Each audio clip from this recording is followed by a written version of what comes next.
Graças a Deus, hoje nós estamos aí em mais um dia da nossa leitura bíblica, dia 218. Graças a Deus chegamos até aqui e você está perseverando. E antes de nós passarmos para a nossa leitura, eu quero pedir a você mais uma vez, compartilhe este vídeo, divulgue ao máximo as pessoas, seus familiares, nos grupos de WhatsApp e nos seus grupos de live, pulverize mesmo e motive as pessoas também a participarem da leitura bíblica, porque é muito edificante para as nossas vidas.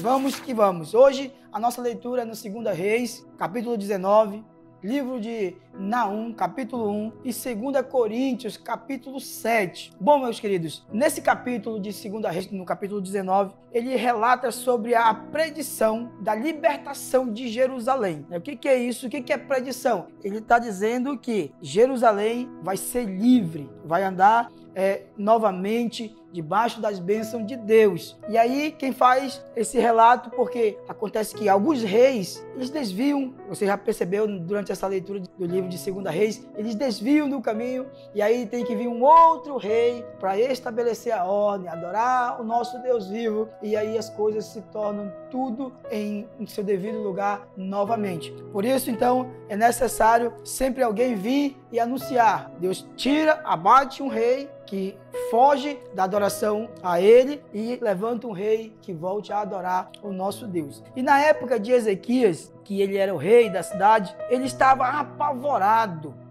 com as palavras do rei da Síria, porque os ameaçara de destruição total. E aí ele ficou muito preocupado. Você vai perceber dentro dessa leitura que o rei Ezequias ficou preocupado com esse rei da Síria, que ele queria destruir tudo. Era um rei muito poderoso na época e muitas cidades o temiam. Então, o que o rei Ezequias, preocupado, fez? Ele procura o profeta Isaías para saber o que Deus faria a essa tal afronta. Porque é assim, quando nós estamos lendo aqui, percebemos que aqueles que servem a Deus, ele tem a garantia de Deus, a proteção de Deus. Então, como Ezequias servia a Deus, ele disse assim: Senhor, o que tu vais fazer com essa tal afronta dos assírios? E aí o profeta é chamado para trazer a resposta, o profeta Isaías. E quando Ezequias recebe a carta nas mãos dos mensageiros, ele se põe em oração, porque a carta amedrontava mesmo, que tudo ia ser destruído. E aí é o que nós fazemos nos dias de hoje, quando nós recebemos uma má notícia, quando nós estamos preocupados, nós nos colocamos em oração, vamos falar com Deus. E não foi diferente com Ezequias, ele foi falar com Deus, e em sua oração ele pede: salva-nos, Senhor, pois somente tu és Deus. Olha só, que oração poderosa. Ele reconhece e diz assim: eu não posso fazer nada,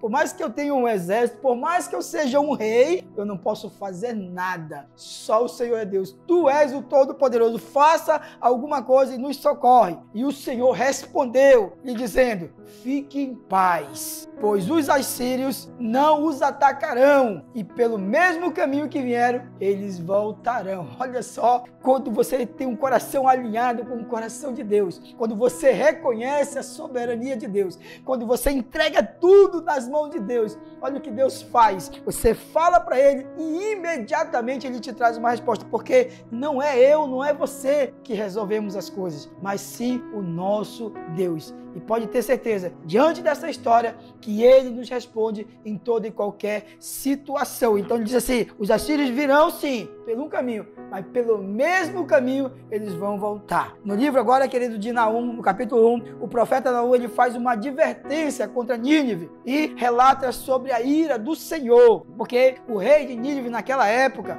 ele estava na prática de adorar também outros deuses, imagens esculpidas, e Deus promete exterminá-lo a ponto de não restar nenhum sucessor de sua descendência. Olha só como Deus se irava tanto, queridos, porque Ele não gostava que as pessoas se desviassem, porque a bênção está, não só naquela época, mas nos dias de hoje também, a bênção está no Senhor, a bênção está em servir a Deus, a bênção está em seguir o caminho dEle, e Deus ficava muito irado quando o povo sabia disso, mas ainda assim se desviavam do caminho, e quando estava dando tudo errado, eles queriam voltar, mas Deus já tinha se irado e disse assim: nem a sua descendência vai restar para governar futuramente. E para nós encerrarmos a leitura de hoje, 2 Coríntios, capítulo 7, o apóstolo Paulo ele envia uma carta aos Coríntios, demonstrando uma imensa alegria com os irmãos daquela cidade, pois eles receberam Tito com honra e temor, e o quanto essa carta gerou arrependimento nos seus corações. Quando a gente olha assim para essa história de 2 Coríntios capítulo 7, a gente percebe, né, que havia algumas atitudes dos cristãos da época, daquela cidade,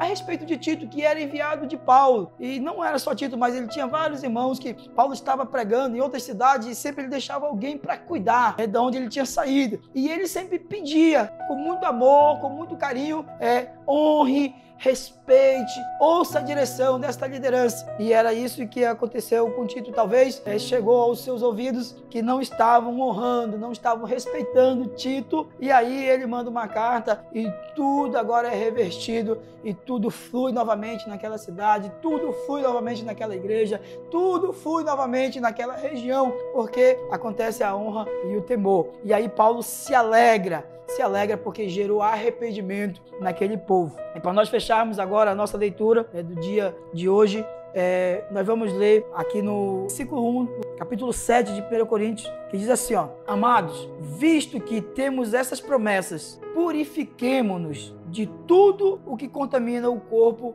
e o espírito, aperfeiçoando a santidade no temor de Deus. Olha só, Paulo ele começa, na verdade, com esse versículo, falando com o povo de Coríntios, mas é algo para nossas vidas. Se nós permanecermos no temor do Senhor, se nós continuarmos nos aperfeiçoando no Senhor, se nós nos livrarmos de toda a contaminação, daquilo que tira a graça, o amor, a presença de Deus nas nossas vidas, nós vamos sim continuar vencendo, continuarmos crescendo em Deus. Esse é o propósito de Deus para as nossas vidas e para todo o povo que aceita Jesus como Senhor e Salvador. E sempre Paulo se preocupou com isso. E hoje também nós nos preocupamos. Então, continue se livrando de tudo aquilo que contamina, de tudo aquilo que tira a sua paz, de tudo que tira aquela presença de Deus na sua vida. Livre-se e tenha o corpo limpo, aperfeiçoado em santidade no temor de Deus. Então, meus queridos, que Deus lhe abençoe